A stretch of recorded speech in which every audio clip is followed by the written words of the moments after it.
Sahabat, kita mungkin baru saja melihat sebuah memoir yang sedang viral. Sebuah kisah tentang senar yang putus. Tapi, di balik hiruk-pikuk gosipnya, ada sebuah rahasia medis yang jauh lebih mengerikan.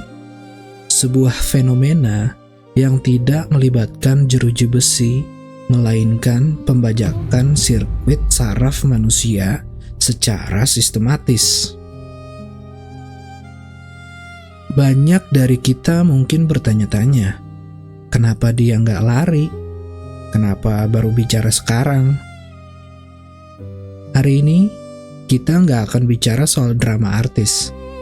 Sebagai dokter, saya mengajak kita semua untuk membedah anatomi dari sebuah kehancuran. Kita akan bahas kenapa subjek kita kali ini, yang bisa kita sebut Annabelle, secara biologis memang tidak punya kuasa untuk memutar kunci penjaranya sendiri. Semua bermula saat Annabelle berusia 15 tahun. Dalam neuroscience, usia ini adalah fase paling krusial bagi kita semua. Kenapa? Karena bagian otak yang bernama prefrontal cortex, sang CEO yang mengatur logika dan kontrol impuls, itu belum matang sempurna. Prefrontal cortex kita baru akan pakem di usia 25 tahun. Predator itu tahu celah ini. Dia tidak masuk dengan kekerasan, tapi melalui jalur mesolimbic reward, dia memberikan dopamin dalam bentuk perhatian dan validasi yang masif. Karena prefrontal cortex Annabelle belum matang, otaknya nggak bisa membedakan mana kasih sayang murni dan mana grooming. Secara klinis, sistem navigasi otak Annabelle sedang diprogram ulang sebelum dia sendiri tahu cara menggunakan remnya. Saat manipulasi berubah menjadi ancaman, kondisi otak Annabelle berubah total. Amigdala, pusat rasa takut, berbunyi tanpa henti. Tubuh dibanjiri oleh kortisol dosis tinggi. Inilah yang menjelaskan kenapa banyak korban trauma atau trauma berat justru terlihat pasrah atau tidak melawan. Secara medis, ini disebut tonic immobility. Ini bukan soal mental yang lemah, sahabat. Ini adalah respon involunteer dari sistem saraf otonom kita. Saat otak merasa ancaman terlalu besar untuk dilawan atau dihindari, ia akan memilih untuk membeku. Annabelle tidak sedang menyerah secara sadar. Otaknya sedang mematikan sistem motorik demi upaya bertahan hidup terakhir. Dia lumpuh di dalam tubuhnya sendiri. Lalu, kenapa dia nggak pergi saat ada kesempatan? Jawabannya ada pada rantai kimiawi yang bernama intermittent reinforcement.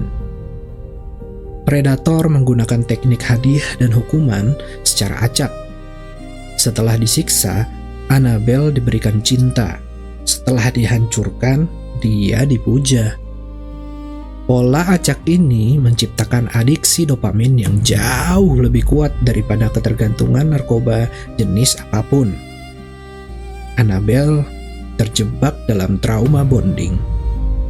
Dia merasa butuh pada orang yang menyakitinya, karena hanya orang itu yang bisa meredakan rasa sakit yang ironisnya juga dibuat oleh orang itu sendiri. Kita perlu paham, ini bukan cinta. Ini adalah penjara kimiawi. Lalu, bagaimana Annabelle akhirnya bisa bicara setelah 15 tahun? Jawabannya adalah neuroplasticity. Kemampuan otak kita untuk menata ulang dirinya sendiri. Butuh waktu belasan tahun bagi prefrontal cortex Annabelle untuk akhirnya cukup matang dan mengambil alih kendali. Keberanian dia untuk bicara adalah bukti bahwa sirkuit saraf yang hancur bisa dibangun kembali. Dia butuh waktu lama bukan karena dia lambat berpikir, tapi karena dia sedang membangun kembali kabel-kabel logikanya yang sudah diputus paksa selama 1 dekade lebih. Sahabat, kisah Annabelle ini adalah peringatan keras bagi kita semua. Anatomi seorang korban trauma jauh lebih rumit daripada apa yang terlihat di kolom komentar media sosial. Luka di kulit mungkin berdarah dan sembuh, tapi luka di sirkuit saraf itu tidak terlihat. Namun, proses pemulihannya bisa sangat lama. Dan sekarang, mari kita coba untuk berhenti menghakimi apa yang tidak kita pahami secara biologis. Jaga anak-anak kita, jaga saudara-saudara kita, dan jaga orang-orang terdekat kita. Karena otak mereka adalah aset yang paling mudah dibajak. Gua Muhammad Adha, jaga otak kita, tetap waras dan sehat selalu.